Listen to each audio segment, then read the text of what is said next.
Hello friends, आज हम करेंगे अ थिंक ऑफ ब्यूटी जो पोइम है जो कि जॉन केट्स के द्वारा लिखी गई है उसकी समरी करेंगे। तो शुरू करते हैं। A thing of beauty is a passage taken from John Keats long poem Endymion. तो जो थिंक ऑफ ब्यूटी एक पैसेज है जो लिया गया है जॉन केट की जो लंबी पोइम है एंडेमियन से। Who was a handsome Greek youth who fail in love with the moon goddess Diana. तो एंडीमन जो था एक हैंडसम ग्रीक यूथ, मतलब हैंडसम था ग्रीक का यूथ जवान हो जो कि पढ़ चुका था, प्यार में पड़ चुका था, जो गॉडेस थी, देवी थी डियाना की। Keats speaks of the effect of beauty on human life. Keats ने क्या किया, इसमें बताया है, ब्यूटी बताई है ह्यूमन लाइफ की, मनुष्य जीवन की।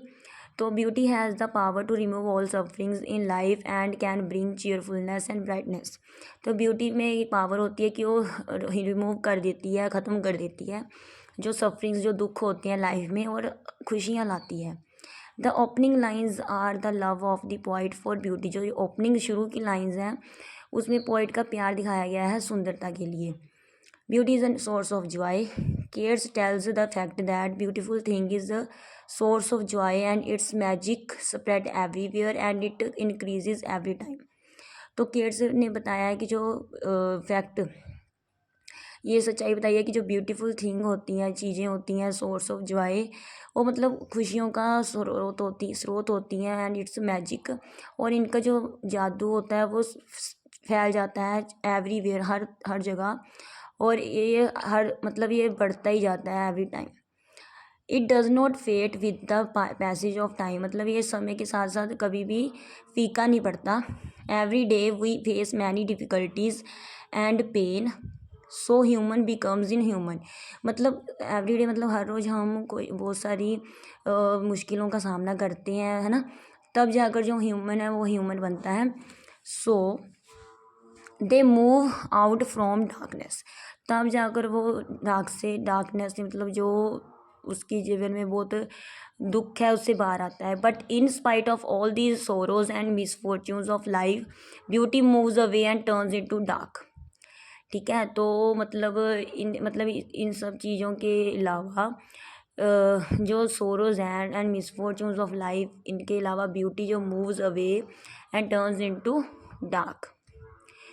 The charm of the sun, the moon, the old, the young trees is in unforgettable।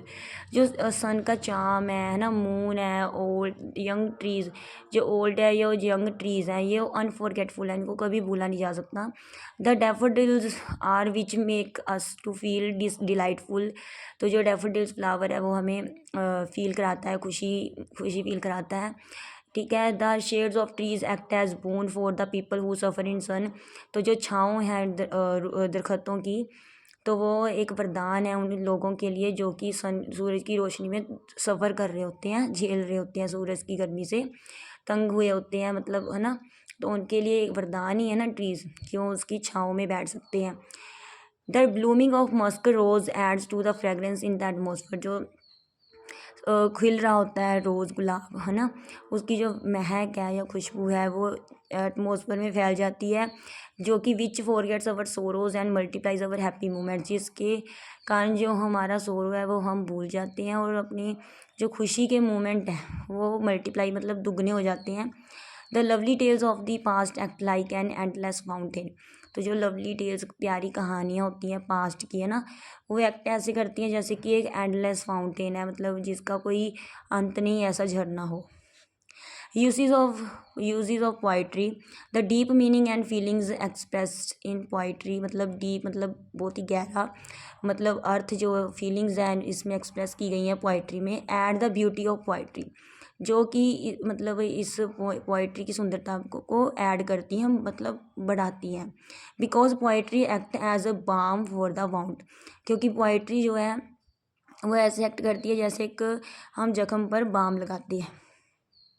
The beauty of nature are a divine and blessing for the sorrow. जो ब्यूटी है कुदरत की वो बहुत ही मतलब ब्लेसिंग है, आशीर्वाद है फॉर द सोरो। मतलब उसके लिए अपने दुख को भूल जाते हैं जब हम ब्यूटी को देखते हैं। The blowing of winds through trees, silence the grief of human mind, these are the glorious of nature and give happiness to the human beings. तो जो ब्लोइंग मतलब जो हवा बहती है, साइलेंस जो ट्रीज साइलेंस होते हैं, चुप होते हैं जब हवा बहती है, जो ग्रीफ है human mind, these are the glorious of nature and give happiness to the human beings.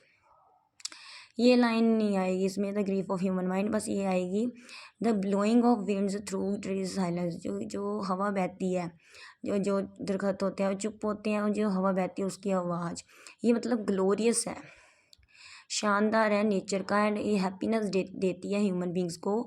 These glorious give happiness to us physically as well as mentally. जो ये जो शानदार नेचर है ना, मोमेंट है, ये हैप्पीनेस देते हैं हमें, फिज़िकली भी देते हैं और एज वेल एज मेंटली, मतलब मानसिक, स्पिरिचुअली भी, एज वेल एज स्पिरिचुअली।